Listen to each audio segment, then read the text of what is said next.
brought to you by Agilus Diagnostics. Health test की बात आती है तो मैं भरोसा करता हूँ India largest diagnostics company Agilus Diagnostics. खुद को टेस्ट करते रहो। नमस्कार, आप देख रहे हैं बेस्टक। मैं हूं रजत देवगन। आज जब ट्रेडिंग सेशन की शुरुआत करने जा रहे थे तो संकेत थे नेगेटिव। अमेरिकन मार्केट्स हल्के बंद हुए थे 0.1% से 1% की गिरावट के साथ, क्योंकि वहां पर सेमीकंडक्टर शेयर्स टूट गए थे। ऊपर से एशिया बाजारों का मूड माहौल खराब था। जापानीज मार्केट करीब 2% नीचे थे। गिफ्ट निफ्टी बताया था 70-80 पॉइंट्स तो उड़ जाएंगे शुरुआती सत्र में ही, तो जो गिरावट थी वो बढ़ सकती थी। आज 25,008 के लेवल पे आज हम ओपन हो गए। उसके बाद आई रिकवरी तो 25,093 तक का हाई लगाया था, लेकिन ना आज बाजार दो तरफा चाल दिखा गया। ऊपरी स्तरों पर फिर से मुनाफा वसूली हावी हुई, 11.45 पे खरीदारी, उस पर जाते जाते फिर से पिटाई। तो ऐसे जिगजैग मूवमेंट आज के सत्र में मार्केट में देखने को मिले। 24,908 ये आज के दिन का लो है। 24,971 के लेवल की क्लोजिंग हुई है। अगर नीचे से देखोगे तो 63 पॉइंट्स ऊपर, और दिन के हाई से देखोगे तो 122 पॉइंट्स नीचे हुए हैं बंद। 86 points close to close Nifty गिरकर बंद हुआ है अल्टीमेटली 24,971 के लेवल पे। और निफ्टी बैंक 104 अंकों की गिरावट के साथ 51,801 के लेवल पे हुआ है बंद। सेंसेक्स 318 अंकों की गिरावट के साथ 81,501 के लेवल पे हुआ है बंद। एडवांसेस थे मात्र 16, गिरने वाले निफ्टी के थे 34 शेयर्स। जो तेज चले आज उसमें फाइनेंशियल्स में एचडीएफसी लाइफ पोस्ट रिजल्ट्स 0.25% की तेजी पकड़ गया। फिर एचडीएफसी बैंक में भी आज खरीदारी थी। पूरा एचडीएफसी ग्रुप एक्टिव हो रखा है इस समय मार्केट पे। डॉक्टर रेड्डीज, ग्रासिम, बजाज ऑटो, इन स्टॉक्स में आज के सत्र में हरकत तेजी की ओर थी। निफ्टी लूजर्स में आपको ट्रेंड दिखेगा। आज ये स्टॉक 3.5% लुढ़क गया। एमएनएम का स्टॉक 0.3% नीचे आ गया। इन्फोसिस कल आने नतीजे उससे पहले 2% हल्का हो गया। हीरो मोटो को अब 2% टूट गया। और अदानी पोर्ट्स भी 1.25% के आसपास गिर गया। एफएनओ गेनर्स में एचडीएफसी, एएमसी, आज एएमसी स्टॉक्स में जमकर खरीदारी हुई है। एचडीएफसी, एएमसी के नतीजे बाजार को इतने पसंद आए कि पूरे एएमसी स्टॉक, एसेट मैनेजमेंट कंपनियों के स्टॉक्स आज रॉकेट हो गए। एचडीएफसी एएमसी वायदा कारोबार का हिस्सा है, 6% ऊपर आ गया स्टॉक। वोल्टास लगभग 4% चढ़ा है। कमेंस 3.5% चढ़ा। नवीन फ्लोरिन 3% ऊपर और एचपीसीएल 0.3% चढ़कर बंद हुआ। एफएनओ लूजर्स में पॉलीकैप 4% नीचे, ट्रेंड 4% नीचे, जाइडस लाइफ, कोफोर्ज, इप्का लैब्स, इन स्टॉक्स में 0.3% से 3.5% के आसपास की गिरावट देखने को मिली। मिड कैप गेनर्स में रैलिस, नतीजों का ही इंपैक्ट है। नतीजे बढ़िया आ गए, स्टॉक टंग गया 14.5% ऊपर। फिर आदित्य बिरला सन लाइफ एएमसी 11.5% चढ़ा है। ओरिएंट सीमेंट 9% ज्यादा चढ़ गया। एसजीएस एंटरप्राइजेस 8.5% चढ़ा। रेलटेल 7.5% चढ़ा है। और south Indian bank post result 6.5% ऊपर आ गया। मिड कैप लूजर्स में टिप्स म्यूजिक 7% के करीब टूटा है। केईआई 6.5% नीचे बंद हुआ। रिजल्ट्स का इंपैक्ट देखने को मिल रहा है। जिसके नतीजे नहीं पसंद आ रहे वो स्टॉक्स टूट रहे हैं। जिनके नतीजे बेहतर अच्छे लग रहे हैं बाजार को, वहां पर तेजी देखने को मिल रही है। ऑयल इंडिया 0.6% नीचे। जेडएफसीवी इंडिया 4.5% टूटा है। रेड टेप और पीजीईएल, इन स्टॉक्स में गिरावट देखने को मिली। सेक्टर स्पेसिफिक तो एसेट मैनेजमेंट कंपनियां ही बाजार पर छा गई आज।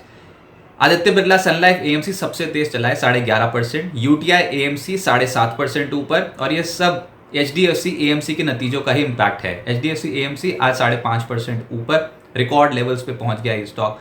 नाम इंडिया दिन के दौरान तेज था, फिर ऊपरी स्तरों पे थोड़ी मुनाफा वसूली हो गई, 1.5% ऊपर बंद हुआ है। और वेल्थ मैनेजमेंट कंपनीज में नोवामा वेल्थ, इस स्टॉक में भी 6% से ज्यादा के रिटर्न्स आते हुए नजर आए। फाइनेंशियल में एचडीएफसी एएमसी दिखाई देगा आपको 5.5% ऊपर। फिर आईसीआईसी प्रूडेंशियल 2% चढ़ के बंद हुआ है। आज इंश्योरेंस सेक्टर से जुड़ी कंपनियां भी एक्टिव थी। एचडीएफसी लाइफ, एसबीआई लाइफ, इन स्टॉक्स में तेजी थी। एचडीएफसी बैंक और आरईसी लिमिटेड के स्टॉक भी 1% चढ़ गए। हालांकि चोला फाइनेंस में गिरावट है, कोटक महिंद्रा बैंक में आज के सत्र में गिरावट है, तो मिक्स्ड आज के सत्र में फाइनेंशियल स्टॉक्स हो गए। चोला फाइनेंस 1.5% नीचे आ गया। कोटक बैंक 1.25% नीचे। ICICI general insurance, MCX, Bajaj finance, ICICI bank, इन स्टॉक्स में करीब 1% के आसपास की गिरावट देखने को मिली।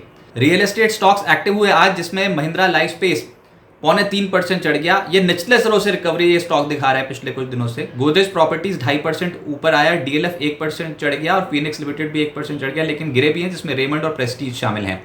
ऑटोज में आज ज्यादातर स्टॉक्स गिरे हैं, जिसमें एमएनएम 0.3% नीचे, टीवीएस मोटर 2% नीचे, मदरसन, हीरो मोटोकॉर्प, एक्साइड, बॉश, टाटा मोटर्स, इन सब स्टॉक्स में गिरावट देखने को मिली। आईटी स्टॉक्स का भी दिन नहीं था आज। कोफोर्ज 3% से ज्यादा टूट गया। इन्फोसिस 2% नीचे आ गया। LTI, Persistent, Tech Mahindra, HCL Tech, TCS सब लालम लाल थे आज। hyundai मोटर का आईपीओ कल तक खुला रहेगा। अब तक 0.42 टाइम्स सब्सक्राइब हो चुका है। प्राइस बैंड 1865 से लेकर 1960 रुपए प्रति शेयर का रखा गया है। देश का सबसे बड़ा इशू है, 27,856 करोड़ रुपए का इशू है, लेकिन पूरा है ओएफएस कंपनी के हाथ, कुछ नहीं लग रहा। पेरेंट कंपनी 14.21 करोड़ शेयर्स बेचकर ये रकम पेरेंट कंपनी के पास चली जाएगी। अब आगे क्या होगा? देखिए बाजार सीमित दायरे में ही फंसा हुआ है, ऐसा ही रहेगा ऐसा लग रहा है, क्योंकि कल है निफ्टी की वीकली एक्सपायरी। रेजिस्टेंस जोन पर जाएंगे तो सप्लाई होगी, सपोर्ट जोन्स के आसपास खरीदारी होती हुई नजर आएगी। 2 हफ्तों से तो यही दिख रहा है बाजार में, 25,212 25,234 के लेवल के ऊपर निकल ही नहीं पा रहे। और ऑप्शन डेटा के अनुसार फिलहाल कल की जो रेंज बैठती है वो 24,850 से लेकर 25,100 की ही बैठती है। इसी रेंज को संभालने की कोशिश होगी वीकली एक्सपायरी वाले दिन।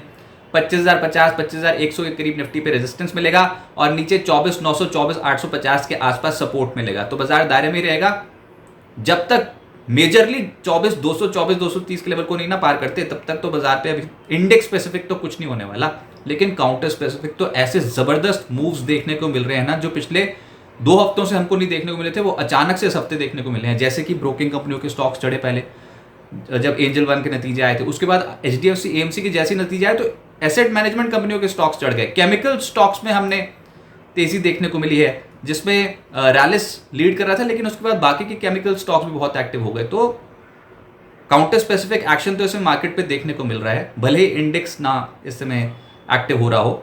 तो ऐसे ही रहने वाला है, सिर्फ Q2 नतीजे ही बाजार में जो शेयर्स होंगे उनकी दिशा तय करेंगे। और कल तो नतीजों की भरमार है, बहुत बड़ी कंपनियों के नतीजे इंपैक्ट डालेंगे कल, जैसे कि axis bank, Infosys, Wipro, Nestle, ये कंपनियों के नतीजे निफ्टी पे इंपैक्ट डाल देंगे। फिर LTIM, Polycab, Havells, Tata chemical, CEAT, Jindal stainless, IOB, central bank, इन सब के नतीजे कल आने। तो मेजरली तो कल वीकली एक्सपायरी को ट्रैक कर रहे हैं निफ्टी पे, लेकिन वहां पर तो कॉल राइटर्स, पुट राइटर्स बहुत एक्टिव होंगे, लेकिन नतीजों का इंपैक्ट बहुत स्ट्रांग देखने को मिलेगा। और यही है मार्केट का इस समय पैटर्न कि स्टॉक स्पेसिफिक एक्शन मार्केट पे जोरदार देखने को मिल रहा है।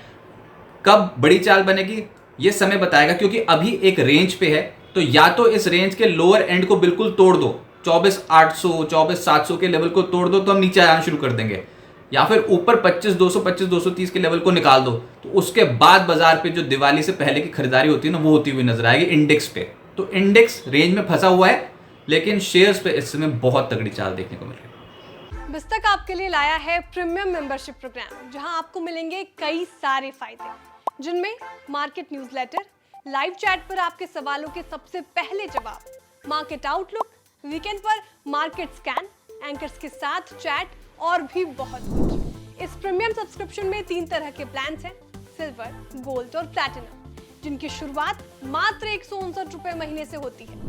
इससे जुड़ना भी बेहद आसान है। बिस्तक के YouTube चैनल पर जाएं, ज्वाइन बटन पर क्लिक करें और अपना प्लान सिलेक्ट करें। बस बन गए आप हमारे प्रीमियम मेंबर।